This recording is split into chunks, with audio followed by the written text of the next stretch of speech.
So often, especially in the beginning of a human design journey, you might feel that you're being told that projectors aren't powerful beings. We're told we're non-energy beings.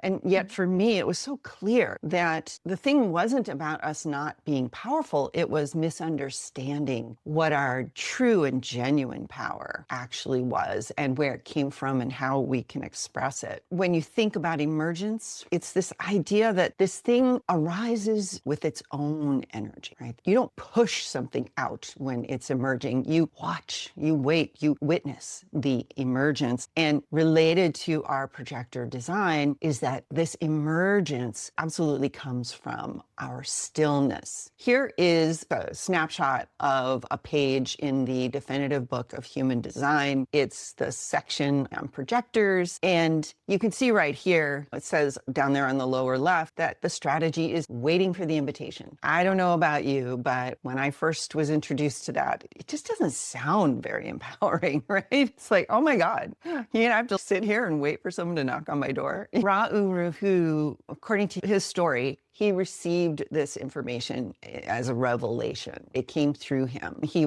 was a manifester, and he basically had all this information dictated to him, and he put it down. What I found out probably after a year or two of my study was that the 4 types and the strategies and the not-self themes and all the specifics of the design, the system we know today, were not in the original revelation if you go back to his first 2 books. And so what I have been told, and I think what is generally understood, is that as Ra was trying to introduce this idea to the world, what came through him was to create these 4 types. Talk about these 4 auras, develop these concepts of strategies and not self themes and signatures and authorities and profiles and all that sort of thing in order to simplify and make accessible what the revelation had given to him. So then his challenge was, how do I put this in a digestible form for people? Like, it's the sort of short, pithy ways to describe this. I found it much more empowering to understand that this picture you're given here is just barely skimming the surface,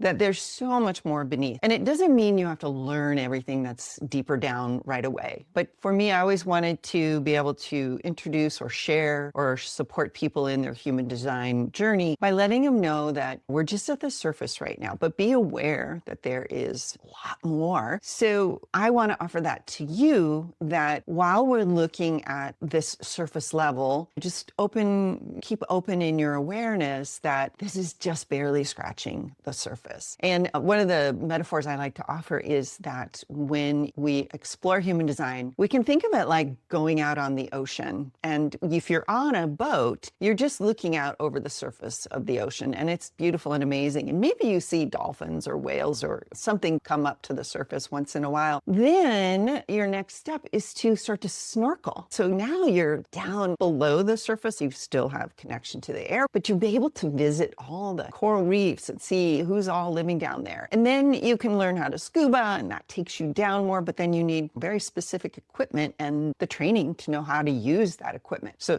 that's an equivalent measure of how much education, and honestly correct education, you'll need to get to those deeper levels. And then finally, we're talking about those divers who are going all the way down to the ocean floor and spending time there. And that takes even more specific equipment and knowledge and experience and expertise to be comfortable at those depths. So this picture here, this is the looking out from the deck of the boat. Maybe a little bit of stuff popping up from the ocean, but know that also be wanting to learn how to snorkel at the level of snorkeling for your design. And eventually you might even be called to scuba dive or go to the ocean floor kind of thing. This is another part of the book that I wanted to bring to everyone's attention today. And it's part of that section specifically for projectors. You see here how now we have an expanded strategy, recognition, to wait for the invitation. Again, very simple, very rudimentary, and potentially, especially at the beginning, could be very disempowering and unhelpful helpful. It's not intended to be that, but I think that often, particularly when Ross started all this, nobody was putting stuff out on the internet very much. But today, you Google human design or human design projectors, and you will just receive an avalanche of websites and links and videos and AI interpretations and things like that. So it's very valuable or helpful to be able to root yourself in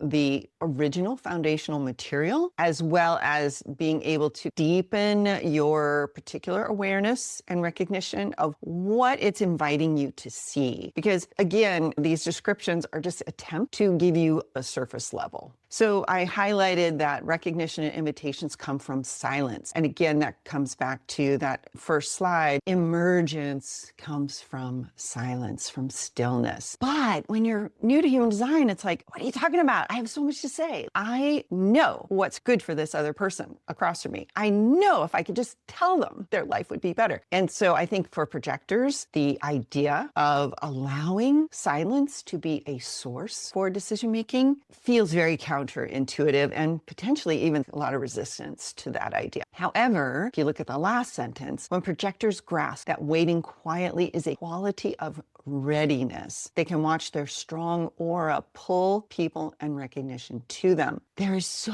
much wrapped into that sentence that is so much deeper and more empowering than what you might get at first read. I think a lot of the reasons that these descriptions are imprecise for projectors is because Ra was a manifester, and the author of this book, Linda Bonnell, who is also the director of the International Human Design School, she is a generator. And so they are considered energy beings. From the perspective of an energy being, what we're doing would be interpreted as waiting quietly. From the perspective of an awareness type, which is the projectors and the reflectors, it's not waiting quietly as in the opposite of doing something loudly or overtly. This is very much a quality of stillness, which is really coming to know the truth of the genuine source of a projector's power. It's complete opposite of what is where the power for the doing the energy types comes from. The next one is the remainder of that paragraph, but I really wanted to pull it out,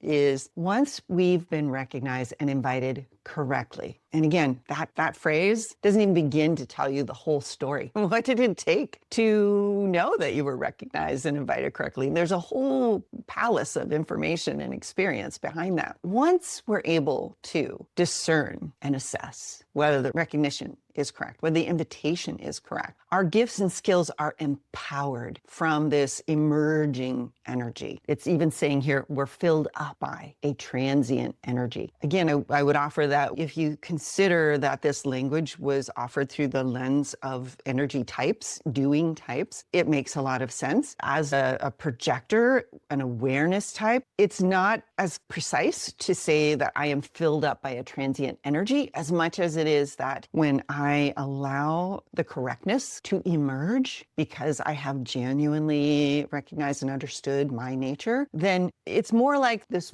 wave that moves, and not an emotional wave, but it just was sort of a current of energy that emerges on its own. And it says here that it's ours to choreograph. And, I originally thought, wow, that feels fantastic. It sounds amazing. And very recently, in just going more deeply into this and experiencing it directly as well as seeing it experienced by my clients, I have the sense that the energy isn't ours to choreograph as much as when we are in our correctness, we are choreographed by the energy. And again, it's this quality of life emerges through us. It choreographs our movement, our words, our actions, until the invitation and recognition either are removed or even change just a little bit. So again, that third sentence is saying very similar, the energy that we connect with and commit to. I don't know if we commit as much as if it's a recognition and it's a correct invitation and our authority says yes, that's a form of commitment. This flows through us. It's not ours, but we get to utilize its potential potential. And generally, it's going to be to benefit others for as long as the invitation lasts. Because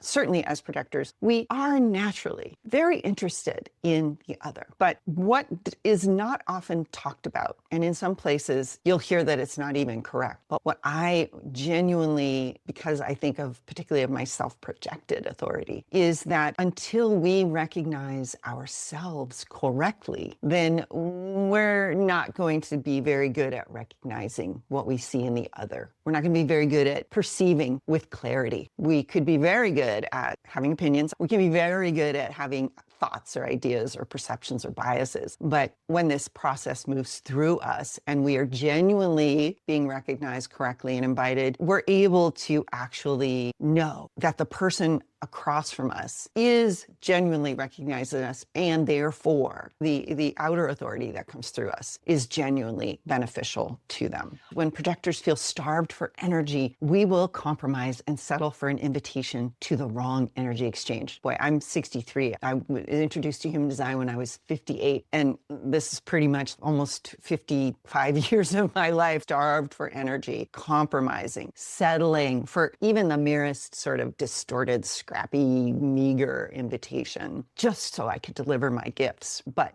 again, that accurate recognition, that proper invitation, our gifts there's just kind of like a lid of a box is open and they can fly out. We don't even have to try. The image of this body is purposely the one of being in a state of stillness. We associate the full lotus with the mudras, like that's analogy for stillness. And when we are in that place of stillness and we are discerning what's coming toward us with this quality of deep, quiet stillness, lets us discern the minute pebble gets dropped into our energetic pond, and then the ripples start to move on our own. But we often, and I certainly can relate to this, would spend much of my life trying to shake ripples onto my own pond.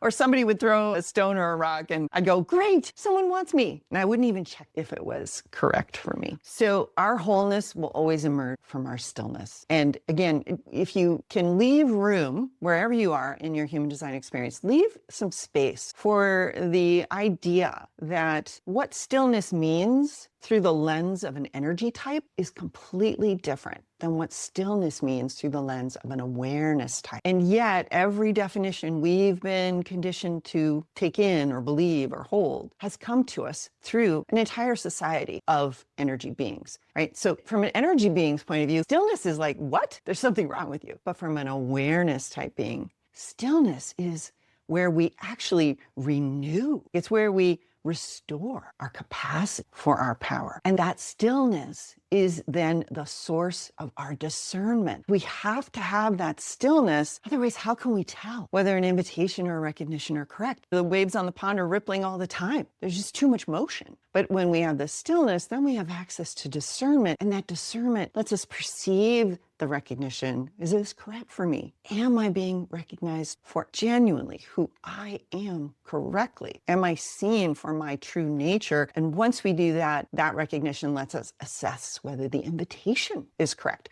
So in human design, you might see, oh, you just wait for the invitation. That's a one-step strategy. And then sometimes it's wait for recognition invitation. So you have a two-step strategy. I believe there are really 4 steps minimum to our strategy.